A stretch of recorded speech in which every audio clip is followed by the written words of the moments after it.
Carl Faubert sought information for a living. That is to say that ever since he returned from Korea, after having served with the armed forces, he had been working as a private investigator in Montreal. William Hamilton, a rich industrialist, had gotten in touch with him regarding a simple vandalism issue. Nothing to write home about. Not worth hiring a private eye either, just so he can drive for hours on rough roads. But that's how it had always been. The client pays, Carl gets it done. Now wasn't a good time to wander about. Hamilton was still out there.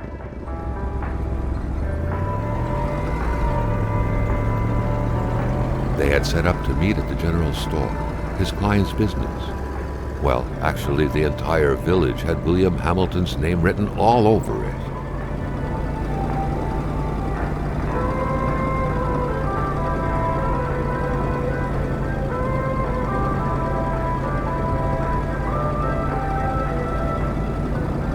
When the roads were bad, muddy, or snowed in, it was customary around these parts to close them off. But it was also customary to ignore those signs entirely and drive there anyway.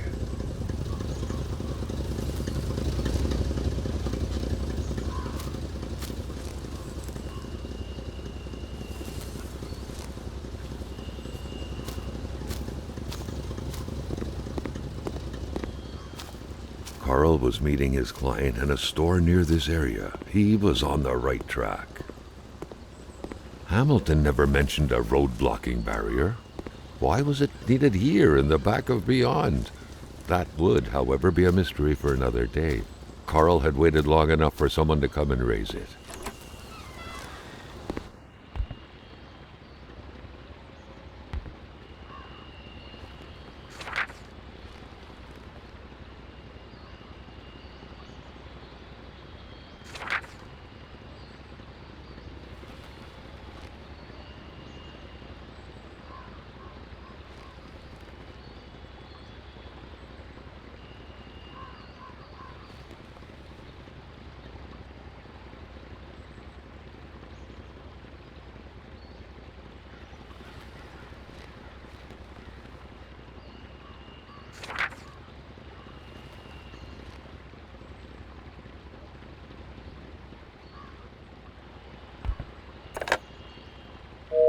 Hamilton no doubt knew who managed the barrier. Carl wanted to give him a call, but that would have been too easy though, as sure enough the line was acting up.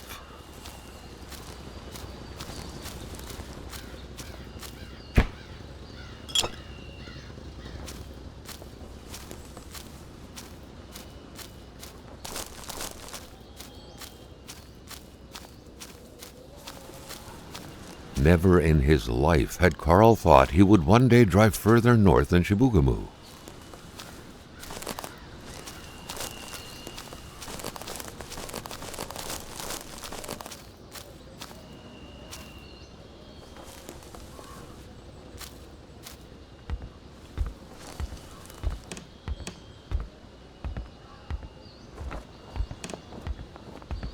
Emperor Duplessis, in spite of his conservative agenda, did a good job in colonizing the rural north, which helped to re-establish the region as an integral part of the province of Quebec.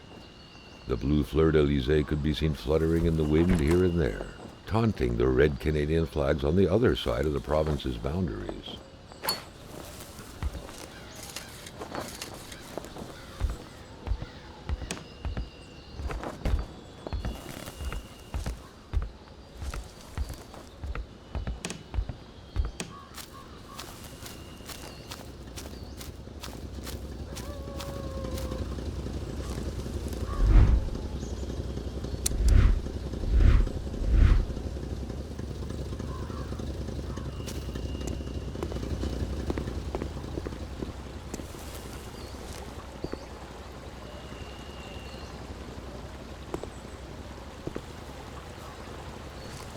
Hamilton is waiting for Carl in the general store. It was time for him to get down to business.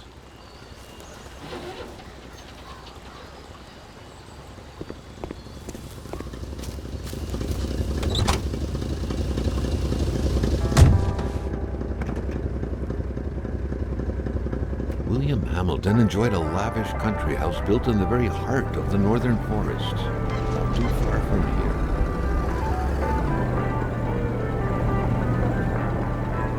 The local populace was divided when it came to the affluent man. Some saw a wealthy philanthropist dedicated to improving the region's economy. Others an aging Englishman who would do anything to further his fortunes. And those ones hated him enough to go on about scheming against him. Hamilton had recently acquired a few local businesses, but the last straw was the reopening of a mine, which gave rise to a wave of protests and threats from the Cree people.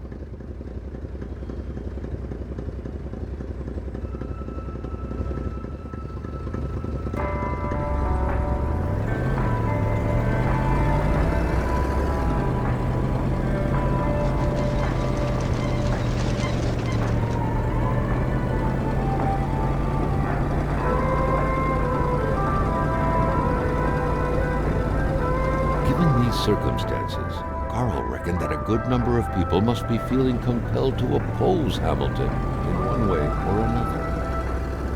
So far, only the industrialist's house had been a target, but soon enough, Carl thought, the target would become the man himself.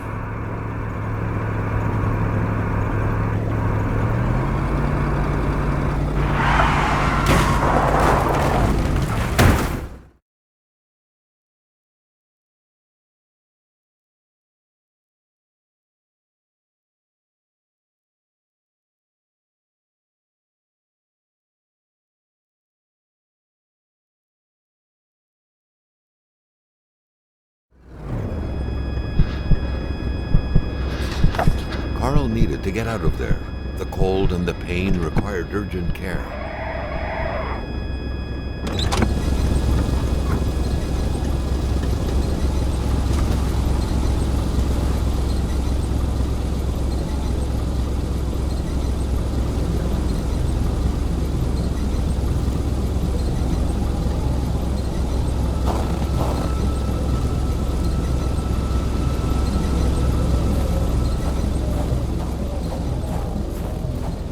The driver had taken off. It was still best to check it out and leave nothing to chance. Carl needed help.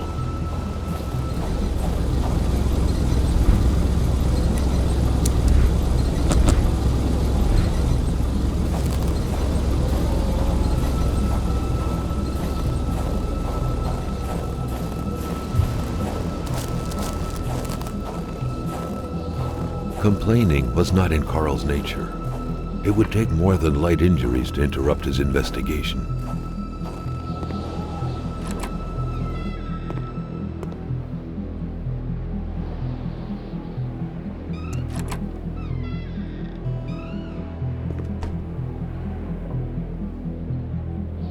It was so cold. Already Carl did not feel his toes anymore.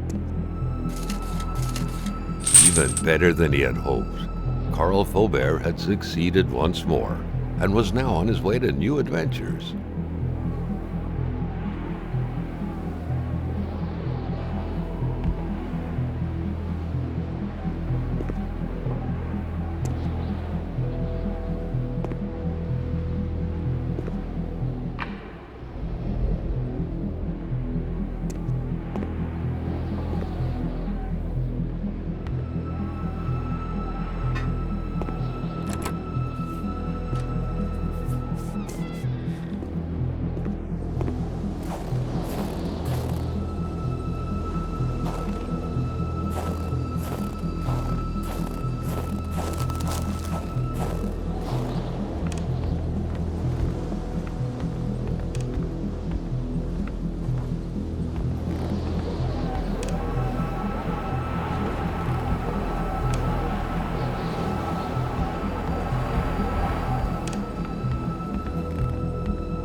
ever diligent in his work, always carried his log on him, in which he scribbled down thoughts and leads alike during the course of his investigations.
It was a small, locked box engraved with the letters W.H. Carl thought about taking it. Nothing was to be left to chance.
Heart-wrenching Nordic poetry, that was. But Carl didn't care much about flowery language.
Spread out on a few acres of untouched forest, bellowing caribou, everlasting snow, and undefiled lakes, the Manistan region was no tourist hub.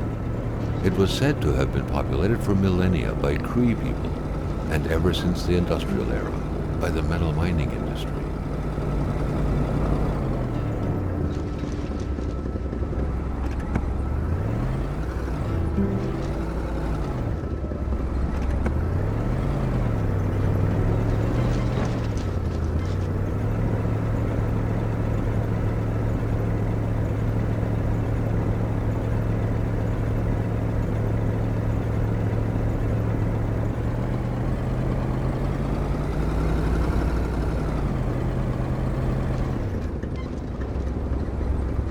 Carl's military training had made him a very punctual man.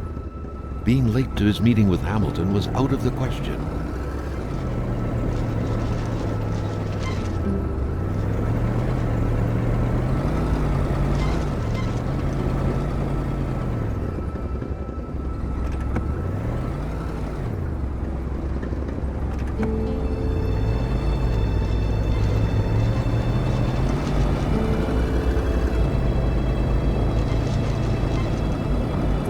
Running on fumes. Good thing that the general store was close by.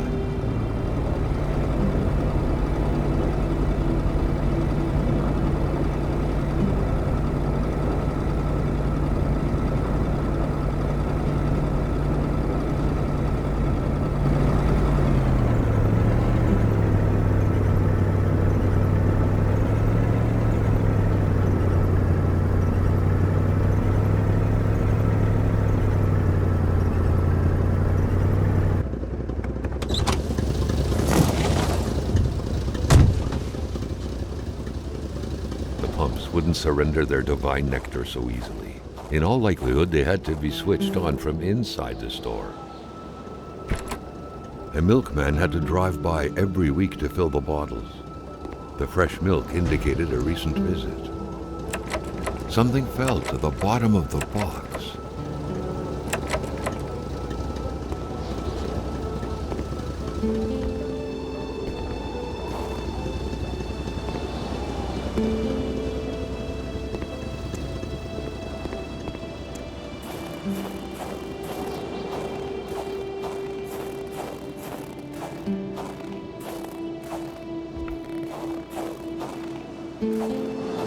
Carl was used to strange phenomena, but a chunk of ice like this, as if an iceberg came out of the ground, that was a first.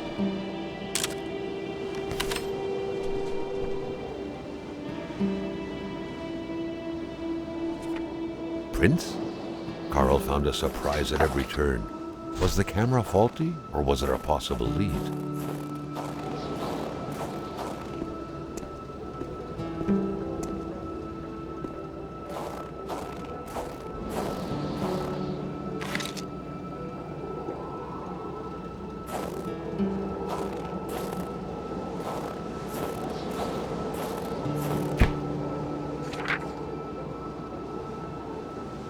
Hate was in the air. Seems like some villagers barely tolerated each other.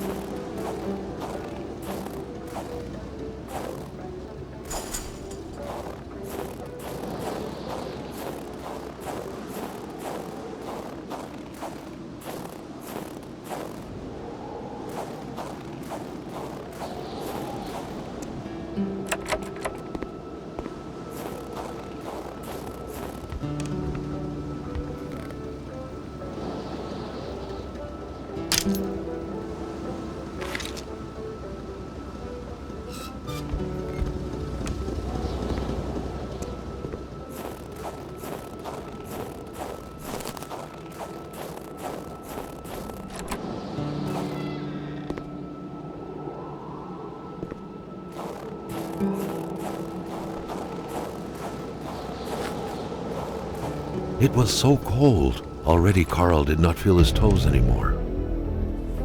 Carl had no trouble recognizing his employer. He had been killed. There was no need to be a detective to figure that out. But only a detective could have noticed that the killer had to have been very close, that the fatal blow had been given before the victim even realized.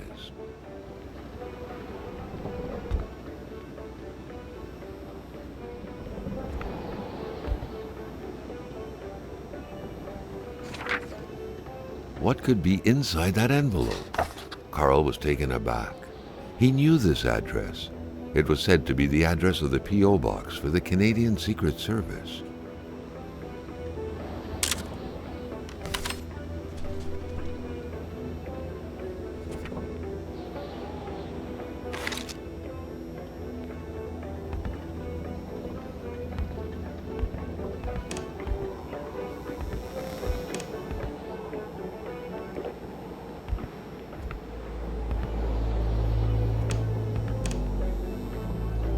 Carl felt a chill down his spine and had a terrifying realization.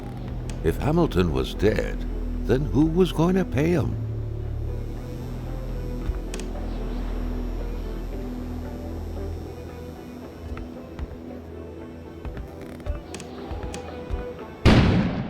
An explosion suddenly occurred outside.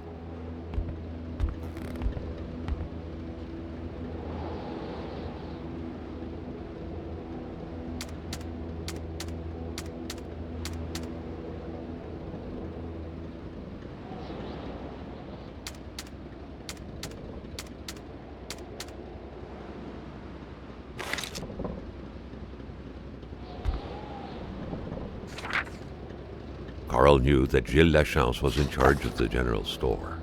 That made him one of Hamilton's employees. A very angry employee, as Carl could plainly see.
According to that log, it seemed like the whole village owed some money to the general store. Carl was far more interested in the bunch of nearby addresses he had just gotten his hands on, though.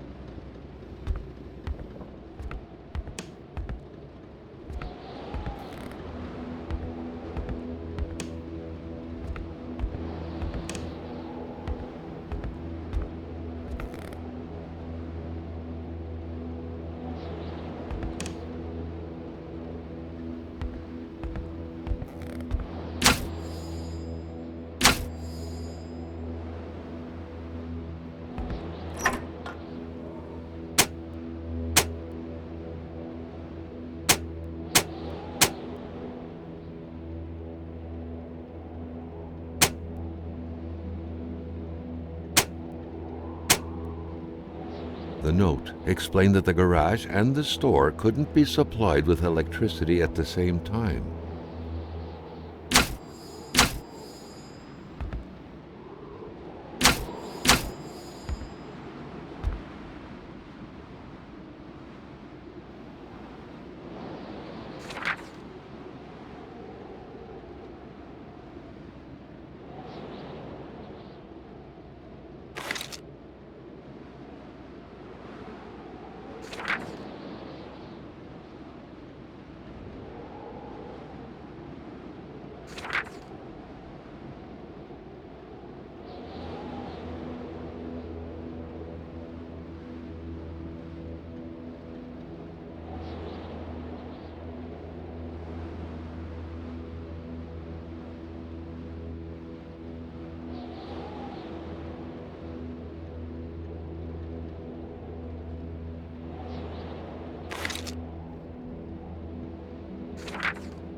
Jumping from that height was akin to tempting death. Perhaps that man on the snowmobile had seen enough of this world already.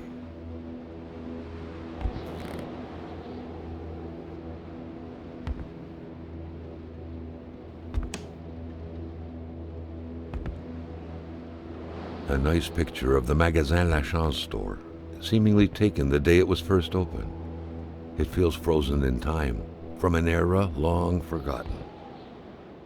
Amateur hunters showing some pride at having killed a nice pelted beast. With men like this roaming the area, wolves would become extinct within 10 years, Carl thought.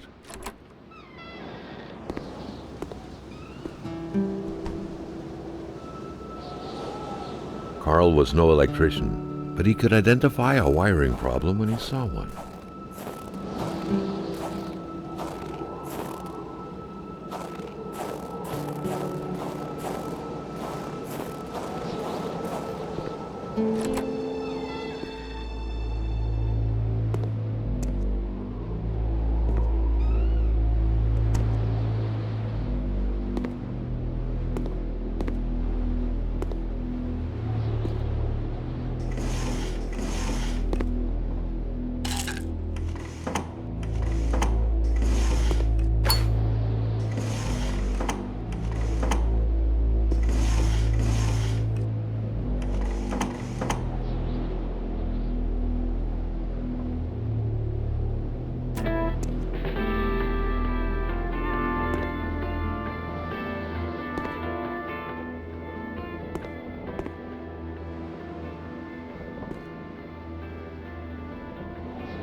The note explained that the garage and the store couldn't be supplied with electricity at the same time.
The snowstorm pummeled everything in its path.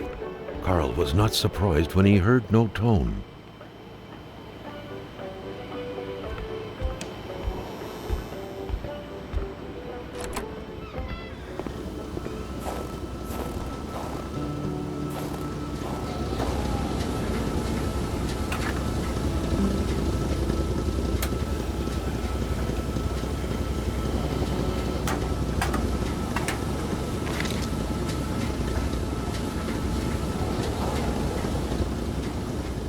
Carl knew straight away where to find the infuriated Gilles Lachance.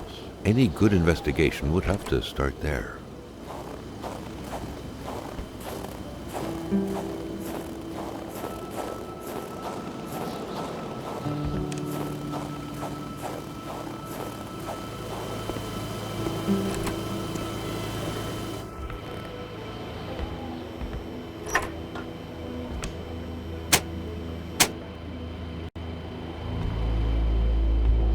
The note explained that the garage and the store couldn't be supplied with electricity at the same time.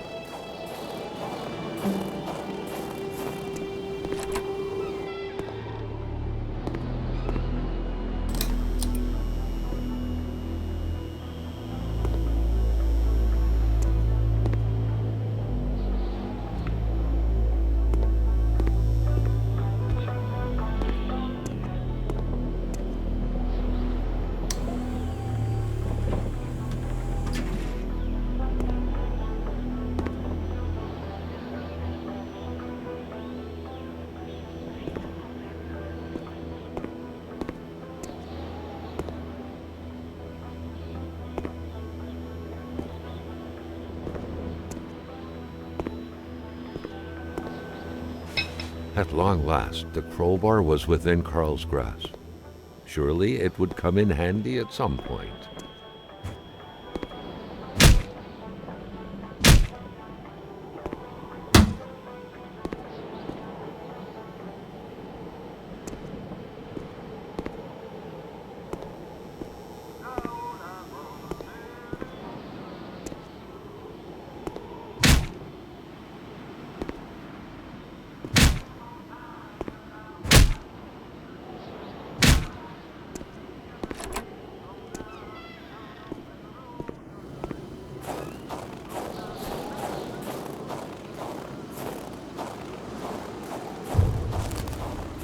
Carl was beginning to know the store and its surroundings like the back of his hand. The seeker had sought.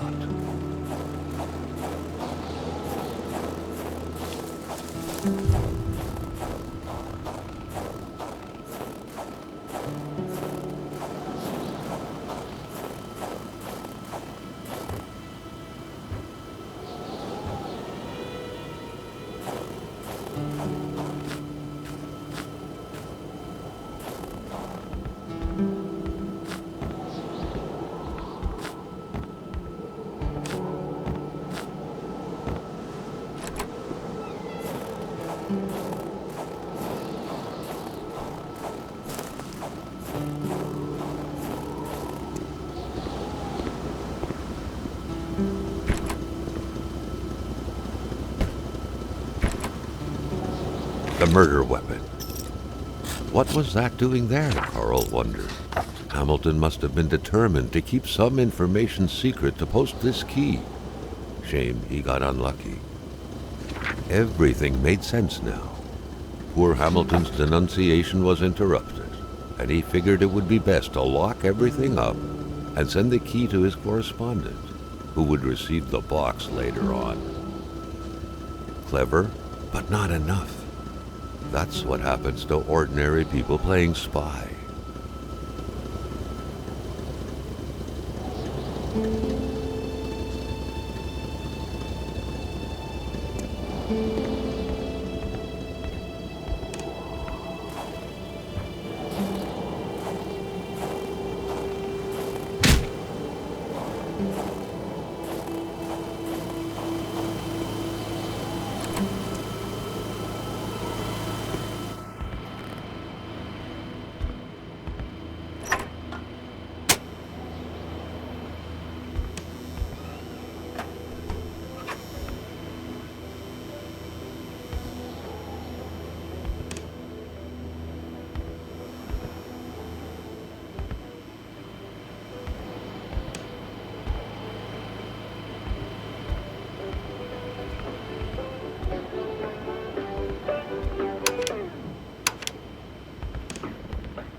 In spite of Dr. Beaupre's goodwill, the place didn't look much like a physician's office.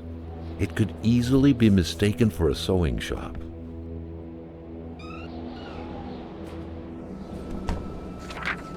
There should be a law forbidding doctors from falling sick.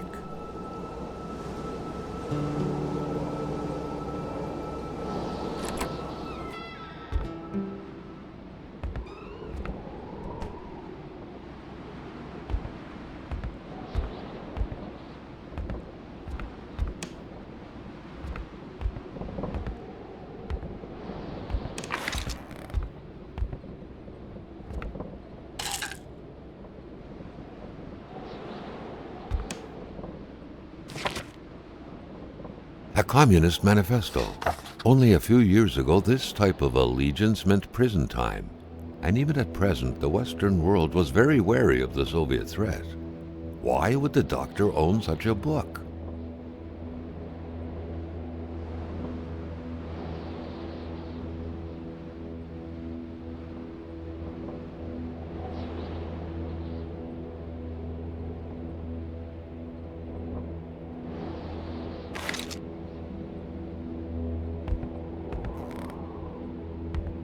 Someone had lost a few liters of blood here. Carl's first thought had been a lumber accident, someone's hand cut by a saw, or a hunting accident. In any case, whoever had lost all this blood couldn't have gone far. Perhaps they were already dead.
Dr. Beaupre had done his medical studies quite far from here. He was surely one of the first students out of the new campus to settle on the mountainside. A chamber pot. Fortunately for Carl, inspecting it wouldn't further this particular investigation. The good doctor, flanked by his beautiful spouse. Pure happiness, captured on cardstock. Carl recognized this woman's soulful eyes. Was it Dr. Beaupre who had hit him head-on at the village border? Nobody kills a rich patient to start a revolution. It didn't make any sense. He had to dig deeper still to understand. Luckily, that was Carl Faubert's specialty.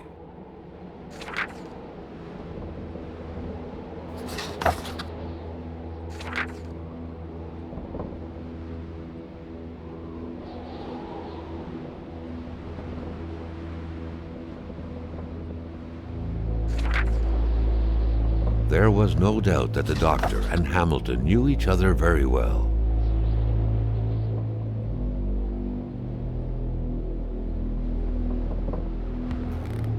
Doctors used light-reflecting frontal mirrors to look inside the patient's cavities. That was a bit unsettling, but back then, it was pretty much always the case with medicine.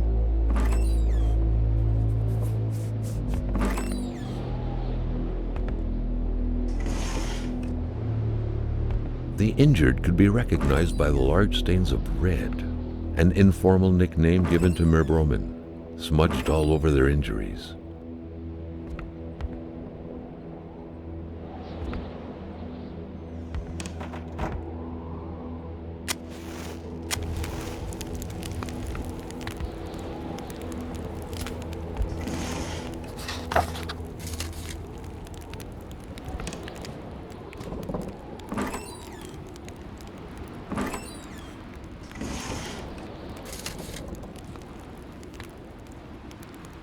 For the one-eyed, or for other vision problems, the eye patch was the way to go. Carl got the trembles as he imagined the excruciating pain that kind of scalpel could no doubt inflict. Within these miserable walls, patients probably felt more like in a slaughterhouse than in a doctor's office.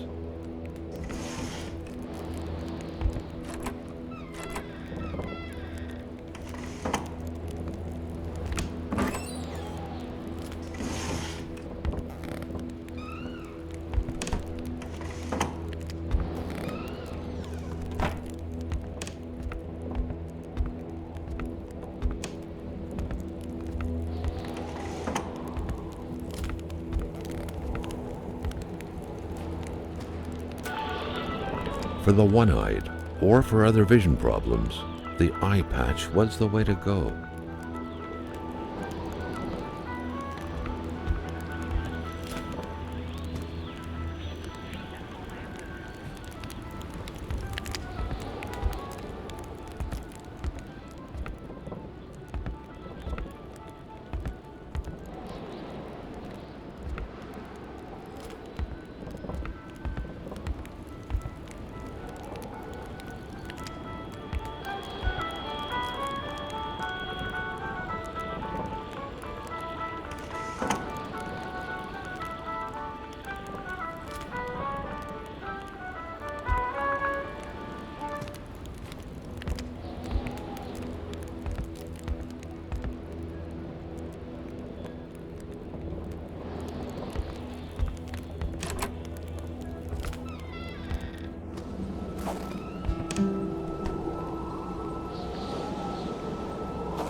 Carl felt like he knew the doctor now.